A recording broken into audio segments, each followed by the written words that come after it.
यार ये इंश्योरेंस वाले इतने सारे पीछे पड़े, कौन सा इंश्योरेंस लूं? मेरे रिलेटिव ने अभी इंश्योरेंस एजेंट के तौर पे ज्वाइन किया, वो बोला है पॉलिसी ले पॉलिसी ले पॉलिसी ले, और मेरे को उसके पास एक पॉलिसी लेनी पड़ रही, पर मैं कौन सी पॉलिसी लूं? या मैं खुद अच्छा कवरेज चाहता हूं, अभी तक नहीं कमा रहा था, अभी ढंग का कमाना शुरू किया है, नाउ आई एम सीरियस कि मेरे को इंश्योरेंस लेना चाहिए, मेरा एक परिवार बस चुका है, मेरे बच्चे हैं, बीवी है, माँ बाप है, उनका ध्यान भी रखना है, तो मैं किस टाइप का इंश्योरेंस लूं?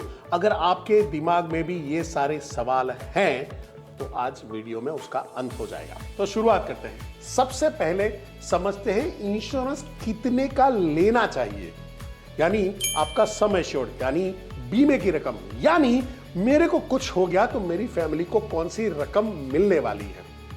तो इसका कैलकुलेशन कैसे करें? हमेशा मैं बोलता हूं शुरुआत करें टर्म इंश्योरेंस से, यानी मरे तो ही उसका बेनिफिट मिलेगा, जीते जी उसका कोई बेनिफिट नहीं है। अब लोगों को ये थोड़ा सा कंफ्यूजिंग लगता है, इसका क्या फायदा, ये नहीं फायदा, पर इसको ले लो।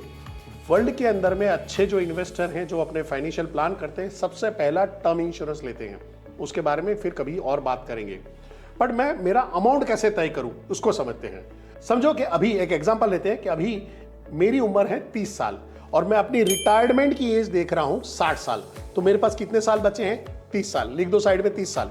आप भी अपना रिटायरमेंट में से अपनी करंट एज माइनस करके एक साल लिख लीजिए। अभी मेरी करंट इनकम है एग्जांपल के तौर पे 1 लाख रुपया महीना, यानी साल का हो गए 12 लाख, 12 महीने 12 लाख। तो अब ये 12 लाख मैं साल का कमा रहा हूं और मेरे जो साल जो बचे हैं रिटायरमेंट के एज में पहुंचने के लिए, तो 30 साल पड़े थे, तो 12 इंटू 30 कितने होंगे? 3 करोड़ 60 लाख रुपया। ये मेरी अभी इंस्टेंट लाइफ वैल्यू है, आज की तौर पे लाइफ वैल्यू है। इसके अंदर में मैंने बढ़ती सैलरी, बढ़ती इनकम, बढ़ते बोनसेस, बढ़ते पैकेज, ये सारी चीजें नहीं जोड़ी है। इनफैक्ट इन्फ्लेशन भी नहीं जोड़ा है, महंगाई का दर भी नहीं जोड़ा है। ये सिंपल फ्लैट तरीका है। अगर अभी मेरी 30 साल की एज है, 1 लाख की इनकम है, 30 साल और जीने वाला हूं और मेरे को 30 साल की रिस्पॉन्सिबिलिटी उठानी है, तो मेरी लाइफ वैल्यू जो है वो बनती है 3 करोड़ 60 लाख रुपए। तो आपकी क्या बनती है इसको कमेंट में पहले लिख दीजिए। तो अभी मेरे को मेरी लाइफ वैल्यू मिल गई, तो मेरे को सबसे पहला जो इन्वेस्टमेंट करना है वो एक 3 करोड़ 60 लाख की जो मेरी लाइफ वैल्यू है इसके हिसाब से करना है। तो मैं क्या करूंगा, उसके हिसाब से जाऊंगा, कोई भी अच्छा टर्म इंश्योरेंस पसंद करूंगा और मैं एक नहीं 2-3 अलग कंपनी में टर्म इंश्योरेंस लूंगा। यानी एक कंपनी में मैंने 1 करोड़ का लिया, एक कंपनी में मैंने 50 लाख का लिया, एक कंपनी में मैंने 1.5 करोड़ का लिया, ऐसा कुछ करके करूंगा। भगवान ना करे और कुछ दुर्घटना हो गई, आप नहीं रहे, और उस टाइम पे जब क्लेम लेने के लिए जा रहे हैं तो हर कंपनी के अलग अलग रूल हैं। अगर आपने जहां पे लिया है वो बोलता है भाई क्लेम अभी नहीं मिल सकता, इस पे इंक्वायरी की जरूरत है, इस पे हमको और डेटा चाहिए, और क्लेम जितना लंबा जा रहा है या रिजेक्ट होता है तो बहुत बड़ी गड़बड़ हो सकती है। पर अगर मैंने 2-3 जगह पे लिया हुआ तो मेरे लिए क्या होता है, कोई कंपनी लिबरल होती है, कोई कंपनी कम डॉक्यूमेंट मांग लेती, कोई कंपनी इंक्वायरी बहुत जल्दी खत्म करके 7 दिन 8 दिन 15 दिन में पैसा देती, कुछ कंपनी महीना लगा सकती है। तो ये रिस्क मैं नहीं उठाना चाहूंगा, इसलिए इसको थोड़ा सा डिवाइड कर दे 2 या 3 पॉलिसी के अंदर। अब आते हैं पॉइंट नंबर 2 पे। मेरे को प्रॉपर प्लानिंग करना है, मेरे को प्रॉपर फाइनेंशियल प्लानिंग के साथ में चलना है। आपने बताया जो लाइफ वैल्यू है, टर्म इंश्योरेंस है, वो मैंने ले लिया, but what about my kids, what about my family, what about my pension, बात करते हैं। तो अभी बही खाता लिखना है, थोड़ा सा कॉमर्स खेलेंगे। एक जगह पे लिखेंगे आपकी असेट्स और दूसरी जगह पे लिखेंगे आपकी लायबिलिटी। असेट में क्या आएगा? जो घर में मैं रहता हूं वो नहीं, वो तो घर है। क्या मैं ये चाहूंगा कि मेरे को कुछ हो जाए उसके बाद मेरी फैमिली को ये घर बेच के कोई किराए पे कोई जगह पे जाके रहना पड़े और इससे गुजरान चलाना पड़े? नहीं। तो मैं क्या करूंगा, ये घर के अलावा मेरा कोई घर है, ये दुकान के अलावा मेरी कोई दुकान है, कोई ऐसा इन्वेस्टमेंट है, वो मेरी असेट है। यानी जिसको बेच के मेरी जो बेसिक रिक्वायरमेंट है उसके अंदर में कोई डैमेज ना आए, ऐसी प्रॉपर्टीज जो मेरा इन्वेस्टमेंट है, जो मेरे शेयर एंड स्टॉक्स हो सकते हैं, मेरा म्यूचुअल फंड हो सकता है, मेरे लैंड में इन्वेस्टमेंट हो सकता है, मैंने अपने घर के अलावा कोई और घर खरीदा है, मैंने कोई और दुकानों में इन्वेस्टमेंट करके उसको किराए पे चढ़ा के रखा हुआ है, ऐसी सारी चीजें आ जाएंगी मेरे असेट पे। और दूसरी आती है मेरी लायबिलिटीज। अब लायबिलिटीज को ध्यान से समझना, ये हर उम्र के लोगों के हिसाब से अलग अलग हो जाएगी। बैचलर है तो वो बोलेगा मेरी कोई लायबिलिटी नहीं है, मेरे तो मेरा ही खर्चा जीना पालना है। नहीं, ऐसा नहीं है। आने वाले टाइम के अंदर में आपकी शादी होगी, आने वाले टाइम के आपके बच्चे होंगे, और अभी से आपने अगर इन्वेस्टमेंट शुरू कर दिया है, आपको उस टाइम पे देखने की जरूरत नहीं पड़ेगी। मेरे को याद है मैंने एक इन्वेस्टमेंट किया था कि अगर मेरा बच्चा होगा और वो स्कूल जाएगा, उस टाइम पे इतनी रकम की जरूरत होगी, और वो इन्वेस्टमेंट किया और एग्जैक्टली वो 10 साल के बाद मेरी बच्ची है जब स्कूल में जा रही है और उस टाइम पे मेरे को एडमिशन में उसको डोनेशन, फीस, सारी चीज़ों की जरूरत पड़ती, वो इन्वेस्टमेंट सीधा बाहर, काम खत्म। तो ये वाली आपको दूरंदेशी रखनी है अगर आप बैचलर हो तो। अगर आप शादीशुदा हो तो आपके लिए रिस्पॉन्सिबिलिटी और ज़्यादा हो सकती है, माँ बाप है, बच्चे हैं, ये सारा आपको कैलकुलेशन करना पड़ेगा। तो बच्चों से शुरुआत करते हैं। एक, बच्चे कौन से स्टैंडर्ड में है और कौन से लेवल तक की पढ़ाई आप जो सोच रहे हो उसकी फीस को कैलकुलेट करें, और वो एजुकेशन के इन्फ्लेशंस को भी कैलकुलेट करें। जो नॉर्मली 12 से 14% के इन्फ्लेशन पे जा रहा है, कई बार 17% भी हो जाता है। तो हम पूरे ही कैलकुलेशन, लाइबिलिटी के कैलकुलेशन के दौरान में 15% लेके चलेंगे। तो भाई मेरा बच्चा अभी समझो कि सेकेंड स्टैंडर्ड में पढ़ रहा है, मैं सोच रहा हूँ कि कॉलेज जाएगा, ग्रेजुएट होगा, MBA करेगा या डॉक्टर बनता है, तो मेरे को इतने करोड़ रुपए तो सिर्फ उसके इस एजुकेशन के लिए चाहिए होंगे। तो आपने लिख लिए। अब दूसरी लाइबिलिटी आती है घर खर्च। भाई मेरे हर महीने का घर का खर्चा 25,000 रुपया है ही, और मेरे को साल के अंदर में इतना रुपया चाहिए ही चाहिए होगा, और अभी आने वाले 20 या 30 साल तक ये खर्चा बना रहेगा। तो उसके लिए मैं इन्फ्लेशन जोड़ूंगा 15% वाला। महीने का समझो 25,000 रुपया, साल का समझो एग्जाम्पल के लिए 3 लाख रुपया, मल्टीप्लाई विद 15% का मैं ग्रोथ में गिनूंगा और उसको कैलकुलेट करूंगा अगले 30 साल के लिए।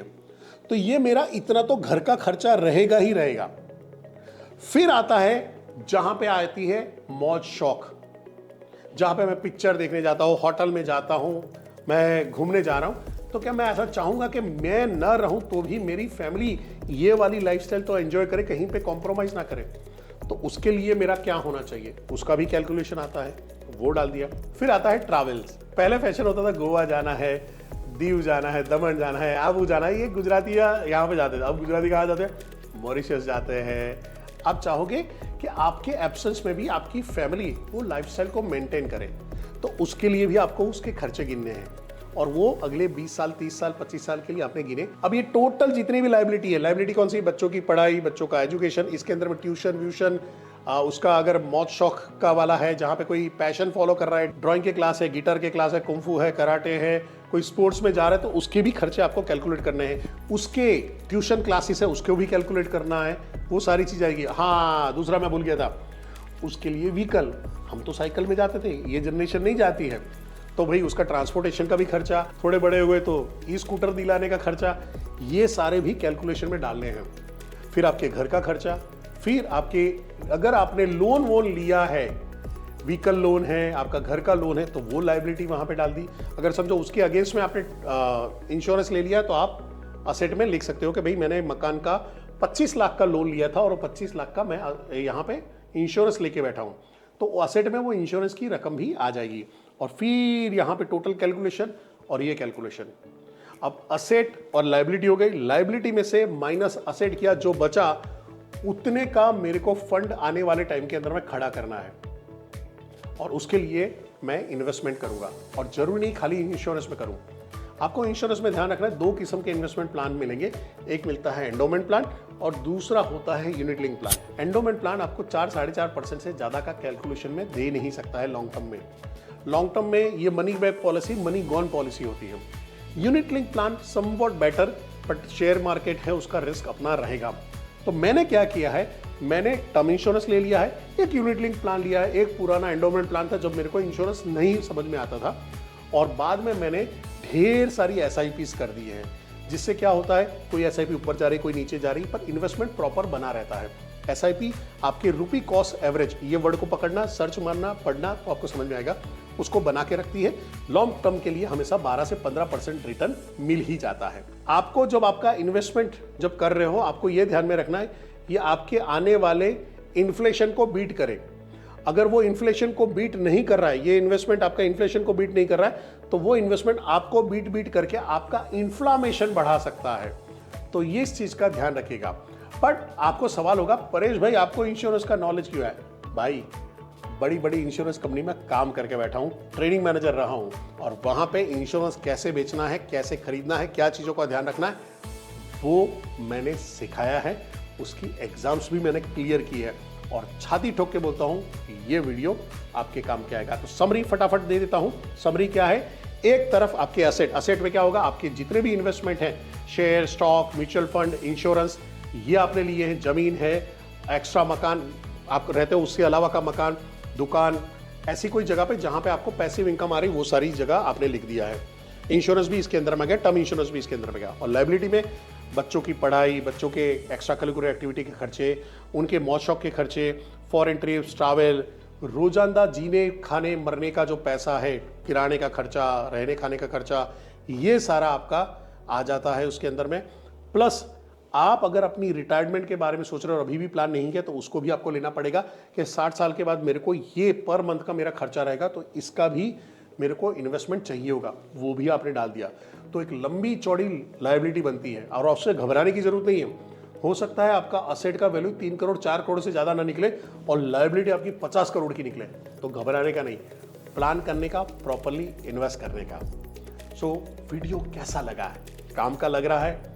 तो किसी के दबाव में नहीं आना है, किसी के प्रेशर में नहीं आना है, अपनी कैलकुलेशन बतानी और उसको बोलना है इस कैलकुलेशन के हिसाब से तेरी बेस्ट पॉलिसी मेरे को सजेस्ट कर, जो मेरे रिस्क कवर को भी कवर करे और मेरे आने वाली लायबिलिटी को भी कवर करे। और एक पॉलिसी से ये नहीं होगा, तो आपको कुछ टर्म पॉलिसी, कुछ एंडोमेंट पॉलिसी, कुछ यूनिट पॉलिसी और कुछ SIPs के अंदर में म्यूचुअल फंड में आपने डाल के रखा है। That is a good investment. तो विद दैट मैं इजाजत लेना चाहूंगा। थैंक यू वेरी मच इस वीडियो को अंत तक देखने के लिए। और अभी तक में देख लिया है तो भाई लाइक नहीं किया तो लाइक कर दो, सब्सक्राइब नहीं किया तो सब्सक्राइब कर दो, और शेयर भी करो आपके दूसरे दोस्तों के साथ में। क्यों अकेले ही मजा लेने, उनको ये फायदा नहीं पहुंचाना? तो फटाफट शेयर का एक बटन है, ऐसे करके दबाओगे, फट देके व्हाट्सएप पे जाओगे और लोगों को डाल दोगे। Thank you very much, bye.